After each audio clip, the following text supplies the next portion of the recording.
Hello, I am Ben Diath from the Region's Immigration Law, and we've fielded a number of calls today asking us to give a brief overview on the immigration setting changes that were announced.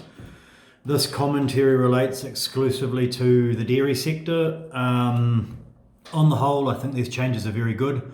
Let's get into them, eh?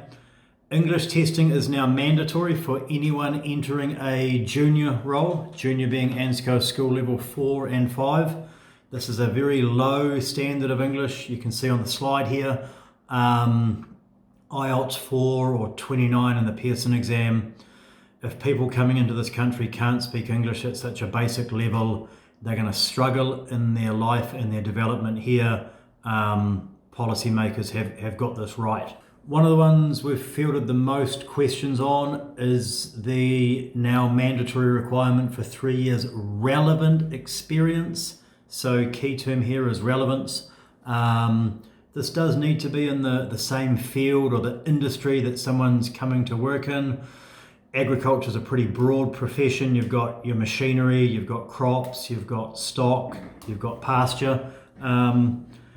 My feelings are the same on this. The people, and we don't really see this in agriculture, but you read about it in construction, the people that are coming and struggling the most do not have an adequate basis of experience behind them. I think bringing in some mandatory minimums is a strong step forward.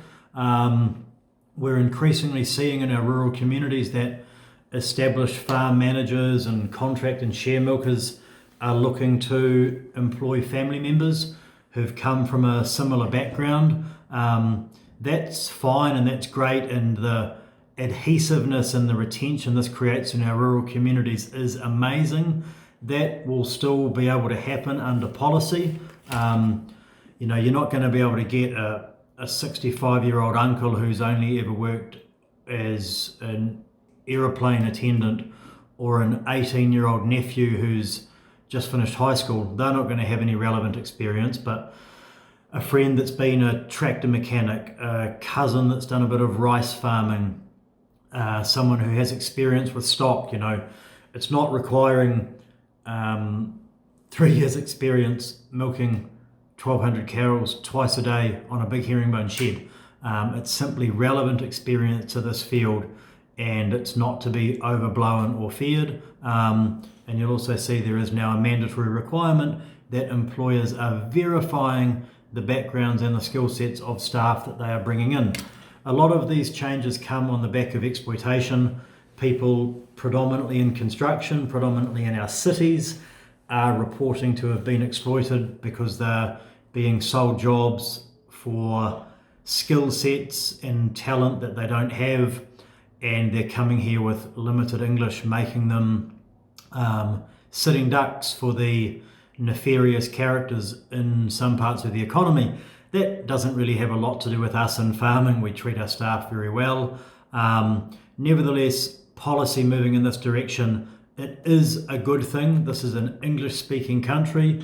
You need to pass English exams to get residence after a few years if you're wanting the privilege to stay here. So, well done to policymakers for making English a requirement at the door. And as I say, it's a low standard of English that allows someone to get their foot in the door, develop their English language proficiency over time once they're living and working here, and pass another slightly harder English exam for residency in the future.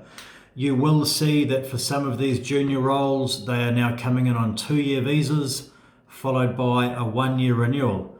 2 + 1 = 3, and 3 years experience is the threshold for a skilled herd manager visa, which comes with pathways to residence, so long as you can pass an English exam. So nothing really changes for the agriculture sector. We can still have juniors joining us. There's a little bit more due diligence required, but on the whole, these are good, positive changes.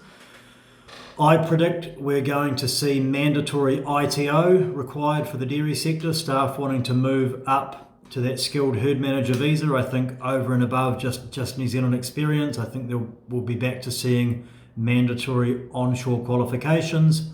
And I also think we're going to see some long-awaited lowering of wages for entry-level junior staff.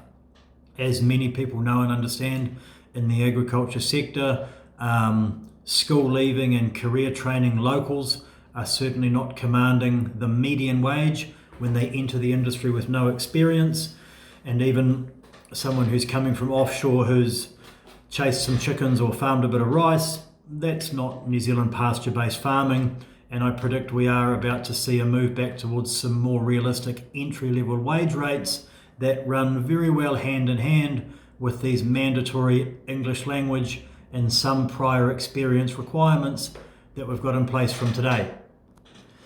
Okay, thank you for taking the time to watch this. Touch base with your account managers and your pastoral care staff or any of our internal team if you want more nitty-gritty, but nothing to be feared about with these changes. These are good. Policymakers finally have this moving in the right direction, and yeah, looking forward to this coming season and all of the new arrivals joining us on farm. Cheers, eh?